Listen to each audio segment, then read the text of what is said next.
আসসালামু আলাইকুম। আজকে আমি আলোচনা করব সেটের একটি গুরুত্বপূর্ণ শাখা নিয়ে, যেটি হলো সেট প্রক্রিয়াকরণ বা প্রসেসিং অফ সেট। সেট প্রক্রিয়াকরণের মূলত নবম শ্রেণীর সাপেক্ষে 5টি বিষয় অন্তর্ভুক্ত করা হয়েছে, যেগুলি হলো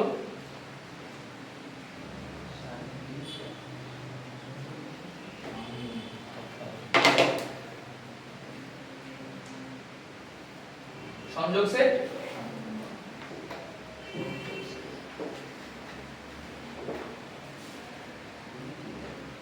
ছেদ সেট,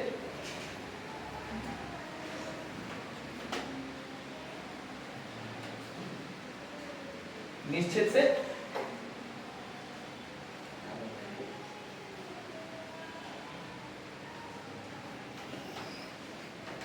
অন্তর সেট এবং পূরক সেট। যেহেতু পূরক সেট আগে একটি ক্লাসে আমাদের সহপাঠী পড়িয়েছেন, তাই সেট বা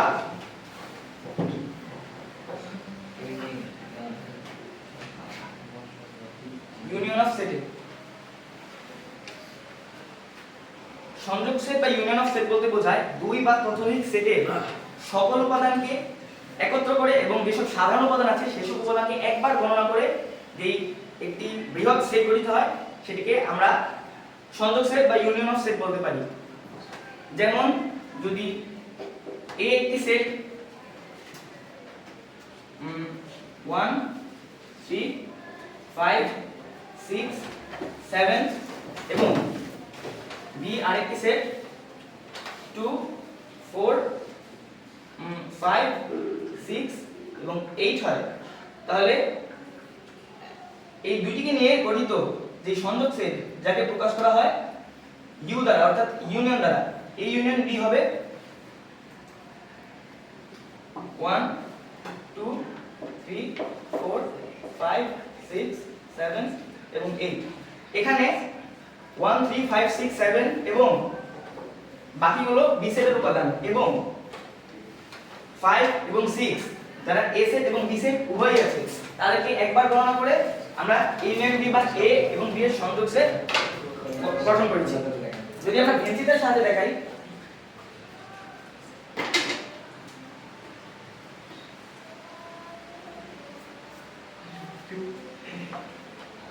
এ একটি সেট এবং বি একটি সেট। এখানে সম্পূর্ণ এ সেটের সকল উপাদান এবং সম্পূর্ণ বি সেটের সকল উপাদানকে নিয়ে এবং যেই কমন উপাদানগুলো রয়েছে সেগুলিকে একবার গণনা করে আমরা এই পুরাটিকে নিয়ে এ এবং বি এর সংযোগ সেট গঠন করতে পারি। যেটি যদি এই এ এবং বি এর সংযোগ সেটকে যদি আমরা সেট গঠন পদ্ধতিতে প্রকাশ করি তাহলে সেটি হবে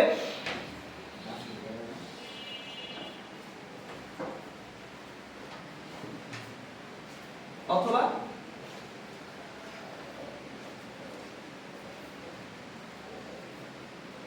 অর্থাৎ x a এবং b যে কোনো একটি উপাদান হলেই a এবং b এর সংযোগ সেটের অন্তর্ভুক্ত হবে। a এবং b এর সংযোগ সেটের যদি এটা দুটি সেট নিয়ে হতে পারে, তিনটি সেট নিয়ে হতে পারে, চারটি সেট নিয়ে হতে পারে, কিন্তু সংযোগ সেট গঠনের ক্ষেত্রে আমাদের সবচেয়ে বেশি গুরুত্ব যে জায়গাটা দিতে হবে সেটি হলো সব এ প্রত্যেকটি সেটের সব উপাদান যাতে সেখানে অন্তর্ভুক্ত থাকে এবং সাধারণ উপাদানগুলো যাতে একবারে বেশি না থাকে।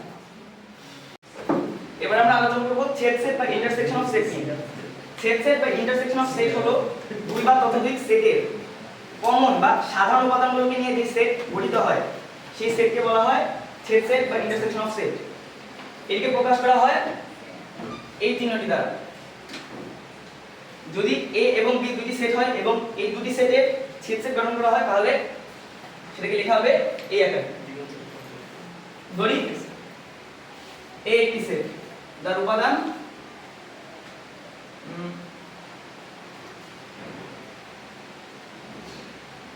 এবং বি একটি উপাদান, বি একটি সেট যার উপাদান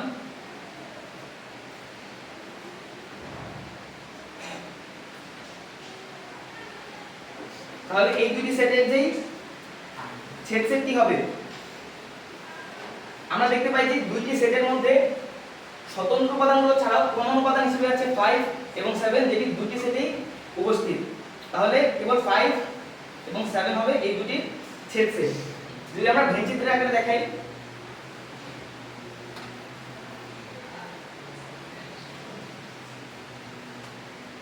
তাহলে এখানে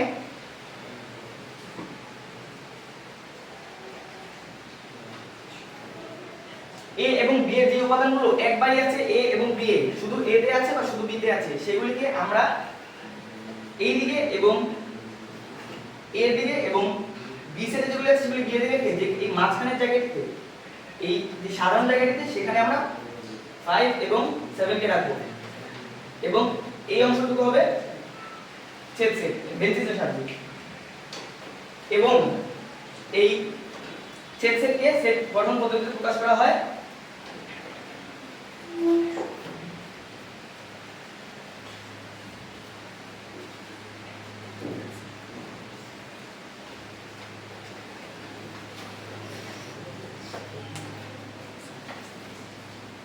অর্থাৎ আমরা সংযোগ সূত্রে যেখানে দিয়েছি এখানে এবং এর জায়গায় অথবা ছিল, অর্থাৎ সেখানে x a বা b দুইটার একটি উপাদান হলেই অন্তর্ভুক্ত হতো, কিন্তু ছেদ সেটে যদি দুইটারই উপাদান না হয় তাহলে ছেদ সেটের অন্তর্ভুক্ত হবে না।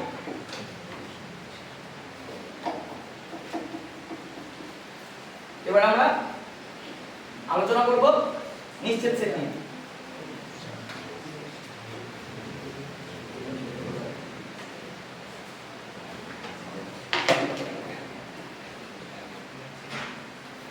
নিশ্চিত সেট ডিসজয়েন্ট সেট। এর সাথে ছেদ সেটের একটু সম্বন্ধ আছে, কারণ নিশ্চিত সেট হলো দুইটি বা তিনটি সেটের যদি কোনো সাধারণ উপাদান না থাকে তাহলে হবে তারা পরস্পর নিশ্চিত সেট। অর্থাৎ যদি আমরা ধরি a এর উপাদান যদি 10, 20 ও 30 হয় এবং b এর উপাদান যদি 40, 50 এবং 60 হয়, তাহলে এদের মধ্যে কোনো সাধারণ উপাদান নেই। তাহলে যদি আমরা ভেনচিত্র আঁকি,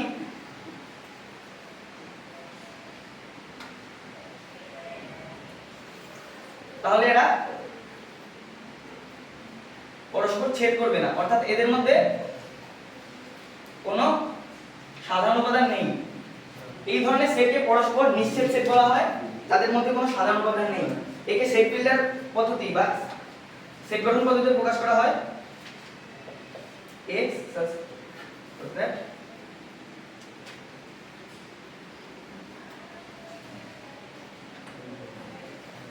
এটার যে শর্তটি হলো সেটি হলো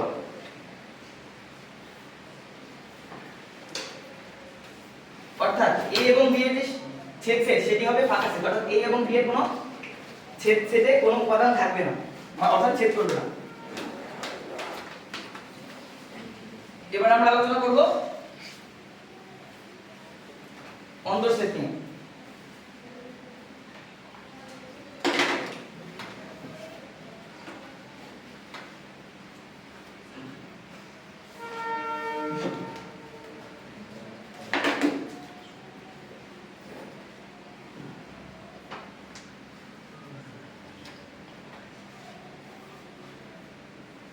অন্তরসেট বা সেট ডিফারেন্স। অন্তরসেট বা সেট ডিফারেন্স হলো একটি সেট থেকে অন্য একটি সেট এবং সেই সেটের সকল উপাদানকে যদি আমরা বর্জন করি, বাদ দেই, তাহলে আমরা অন্তরসেটটা পাবো। ধরি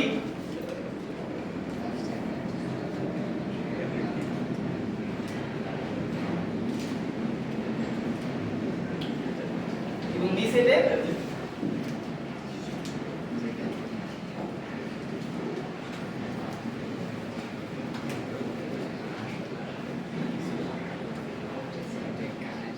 এখানে a এবং b সেটকে যদি আমরা একে প্রকাশ করা হয় এইভাবে, এই আকারে। যদি আমরা a এবং b এর অন্তরসেট বের করতে যাই, তাহলে আমরা a থেকে b এবং b এর সকল উপাদানকে বাদ দিব। a সেটের মধ্যে b এর উপাদানগুলি রয়েছে 4 এবং 5, তাই আমরা যদি a সেট থেকে b এর উপাদানগুলি বাদ দিই তাহলে পাবো আমরা 1, 2 এবং 3। এটি হলো a বাদ b বা a এবং b এর a থেকে b এর অন্তরসেট। যদি আমরা ভেঞ্চিতের সাহায্যে এটি দেখাতে যাই,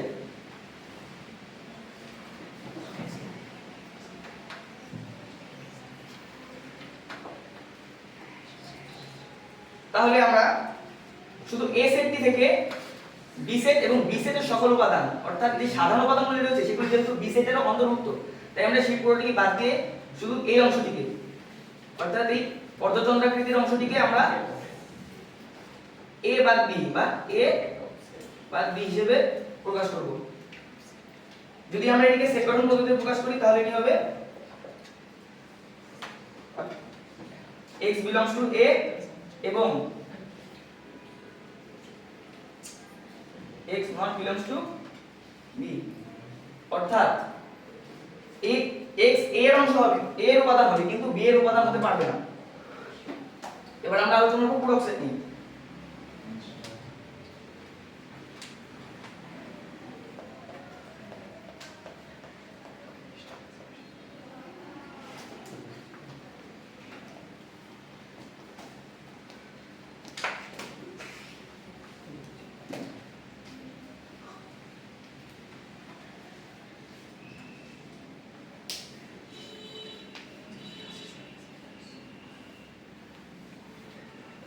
পূরক সেট বা কমপ্লিমেন্ট অফ সেট। ধরি একটি বৃহৎ সেট, ধরি একটি সার্বিক সেট ইউ এর উপাদান হলো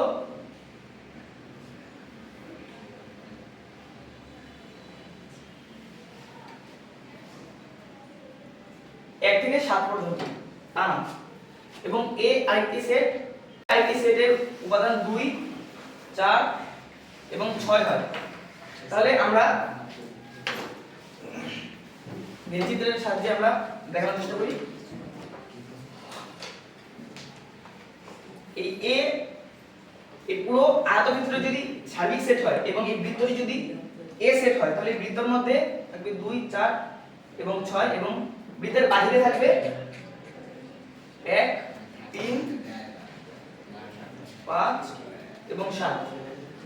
এখানে এই এ সেটের বাইরে অর্থাৎ আমরা এর আগে যে অন্তঃসেট পড়েছি সেই অন্তঃসেটের সাথে দেখালে ইউ বা এ, অর্থাৎ পুরো সার্বিক সেট থেকে এ এর উপাদানগুলোকে বাদ দিলে আমরা বাকি যেই এই বৃত্তের বাইরে যেই উপাদানগুলোকে পাবো সেই উপাদানগুলি হবে আমাদের পূরক সেট বা এ প্রাইম বা এ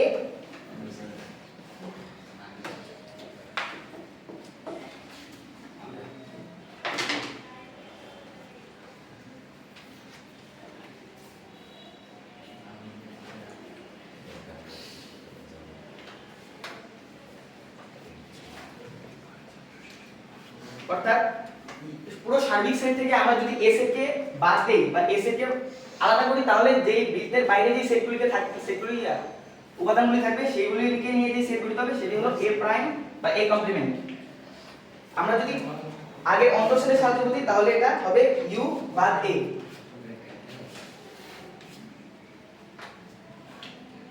তাহলে সেট প্রক্রিয়াকরণের আমরা যেই প্রধান নবম শ্রেণীর সাপেক্ষে যে 5টি বিষয় রয়েছে সেগুলি নিয়ে আলোচনা করলাম। ধন্যবাদ।